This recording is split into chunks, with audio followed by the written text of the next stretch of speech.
یکی توکل است، یکی تواکل. میفهمین فرق بین توکل و تواکل؟ عمر رضی الله تعالی عنه دید که یک تعداد مردم از یمن آمده بودن، حاجی‌ها. یارو پرسان کرد، گفت شما کجاست؟ از حج آمدین؟ همین زادتان کجاست؟ یعنی کجاست غذایتان، مصرفتان؟ گفت نحن المتوکلون، ما متوکل هستیم. عمر رضی الله عنه برشان گفت نه، شما متواکلون هستین، متوکلین نیستین. پس اینجا فرق است بین توکل و تواکل. توکل اینه میگه که تو یک کار میکنی، برای رزقت زحمت میکشی، یعنی گندم هم میکاری، باز توکل به الله میکنی. نفهمیده؟ زمین قلبه میکنی، گندم میکاری، آب میتی، خشاوه میکنی، لکن چی میکنی؟ توکل به الله میکنی. و توکل چی رو میگه؟ قرار ششتی دیگه. دیگه قرار داریم زمین ششتی دیگه که بیار یک چی میکنید؟ همین زمین هست که باشه اون چیز نکاشتیم، اگه برای ما چی شوه یک دو خروار گندم بگیریم. این توکل میگه. متوجه هستین؟ ادب با خالق متعال چی است؟ که تو توکل به الله بکنی، یعنی از اعضای بدنت استفاده بکنی. بسیاری کسا از تقدیر گپ میزنن، ولی یکی تقدیر غیبی است، یکی تقدیر آشکارا هست. او که در غیب بر تو چی نشست، او خود پیش خالق متعال است. اما تقدیری که بر تو معلوم دار است چی است؟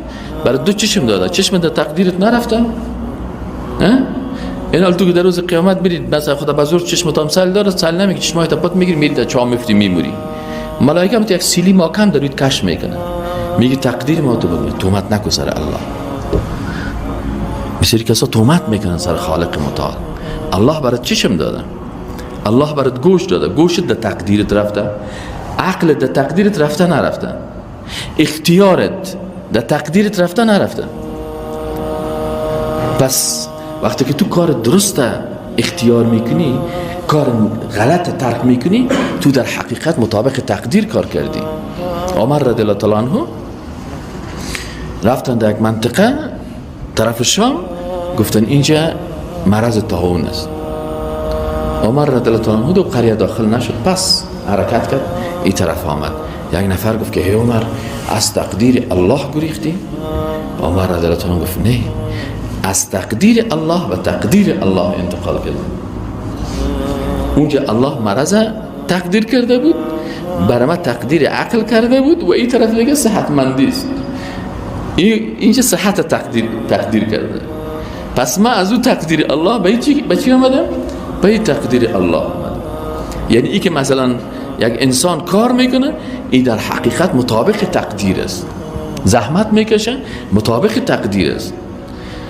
اما تو هر گناه را میکنی، از این خاطر الله در تقدیرت چشم نوشته کرده، در تقدیرت گوش نوشته کرده، در تقدیرت عقل نوشته کرده، در تقدیرت علم نوشته کرده، در تقدیرت اختیار نوشته کرده. این حال تو کل زیر فراموش کرده، قرار ششتی و باز که ناکام ماندی، باز میگی والا صاحب در تقدیر ما بود. این تومت است، بی‌ادبی است در مقابل خالق متعال. نفهمیدین؟ این بی‌ادبی است که گناه خود، اشتباه خود، بد اخلاقی خود، کسالت خود بالای خالق متعال العیاذ بالله و رضا چی میگه.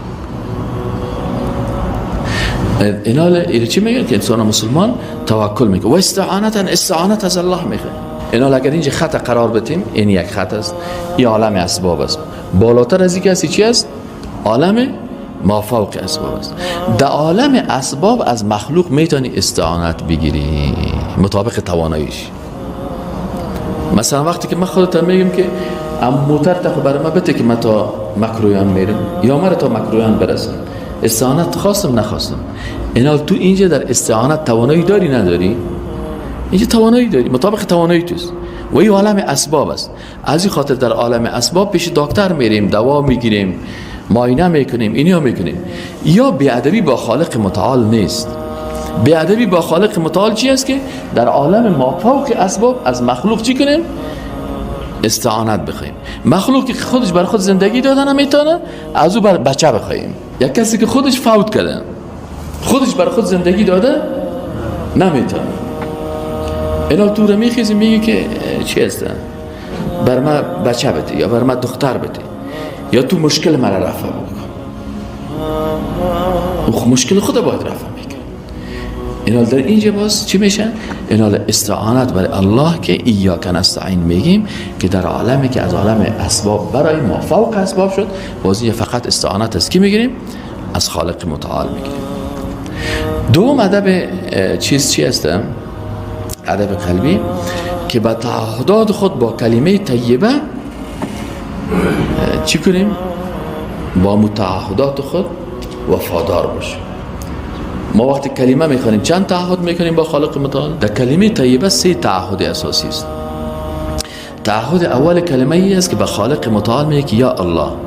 وقتی که میگی لا اله الا الله، اله کی میگن؟ اله کسی است که ذاتش عبادت میشه و شریعتش تطبیق میشه. پس اینجا وقتی که گفتی لا اله، تعهد اولی کردی که یا الله، ما بغیر از ذات تو به کس دیگه عبادت نمیکنم. این تعهد اول است. هر چیزی که نامش عبادت است پروردگارم ما که تو تعهد کردیم که او رو فقط بر تو انجام میده. این تعهد اول است. تعهد دوم چی هست؟ که پروردگارم بغیر از شریعت تو ما قانون کسی دیگه را تطبیق نمیکنم. این تعهد دوم است. و تعهد سوم چی هست؟ تعهد سومی است که یا الله عبادت ذات تو را و تطبیق شریعت تو را به طریقی کی میکنم؟ به طریقی رسول الله صلی الله علیه و سلم. اینا بسیاری مردم ها که از بی‌ادبیشان در چی است؟ که یکی از این تعهدات مشکنانه. شما تو در جامعه برای یک نفر میبینی که تعهد اول شکستانده، در عبادت خالق غیر الله را چی کرده؟ شریک کرده. به شکل از اشکال شریک کرده. یا سجده میکنه برش، یا رکوع میکنه برای مخلوق، یا نظر به نام مخلوق میکنه، یا ذبح به نام مخلوق میکنه. به شکل از اشکال چی میکنه؟ تعهد خدا شکستانده با خالق. و این زیاد است. اما چون نمیفهمه که ما خالق تعهد کردیم، از این خاطر فقط اونم کلمه را با روز اول که خدا یک از برش غلط تعلیم داده با شکل غلط خوانده میده. تعهد دوم بسیاری کساس عمل در تعهد دوم مشکله. تعهد دوم چی است؟ خودت گفتی که فهم یکفر بالطاغوت و یؤمن بالله، که بغیر از شریعت الله شریعت کسی دیگه قانون کسی دیگه تطبیق نمیکنه. آل بسیاری کساس در این تعهد چی کرده؟ شکستانده. یا در کمونیسم رفته میگه ما صاحب کمونیسم قبول میکنیم، یا سوسیالیسم تطبیق میکنیم، یا دموکراسی رو تطبیق میکنیم. علمی نظامای طاغوتی رو چی میکنه؟ هر نظام طاغوتی رو که پیروی میکنه در حقیقت چی کرده؟ تعهد خود با خالق متعال شکستانده. و سومی تعهد چی است؟ که ما اینمی ذات خالق عبادتشه و شریعتشه به طریقی رسول الله صلی الله علیه و سلم انجام میده. آل بسیاری مردم هاست به طریقی خود انجام میده. به طریقی کی انجام میده؟ به طریقی خود. بعضی به طریقی یک مخلوق دیگه، بعضی به طریقی فلانی شخص. هر کس بر خود یک طریقی خاص را چی کرده؟ اختیار. و وقتی که برش بگویی که رسول الله صلی الله علیه و سلم طریقش اینطور است که جنجال میکنه. تا بسیاری وقتا عمل تکرده این نقطه سومی، چون او خودش تعهد خودش شکستانده، حالا تو هم میخوای که تعهد تا بشکنانی. تو هم میگه تو هم تعهد تا بشکنن. چرا استاد ببخشی همی ساعتان چرا دست راستان است؟ ما گفتم والا من خوانده بودم که رسول الله هم در هر چیز تیامن خوش داشت. چی خوش داشت؟ تیامن. گلاس آب خودم که دست راست خود آب می نوشید. غذای خود کسی چی میخورد؟ دست راست خودم. اول که لباس میپوشید از آستین راست شروع میکرد، و در اتاق که داخل میشد اول کت پای راست داخل میشه. خوب وقت ساعت نبود. اگه ساعت میبود رسول الله هم چی میکرد؟ ساعت خدا دست راست. چرا؟ چیزای خوبه کلش چی میکرد؟ با راست شروع میکرد. خب پوشیدن چی؟ پوشیدن پیران است و چی پوشیدن ساعت است. صحیح نه؟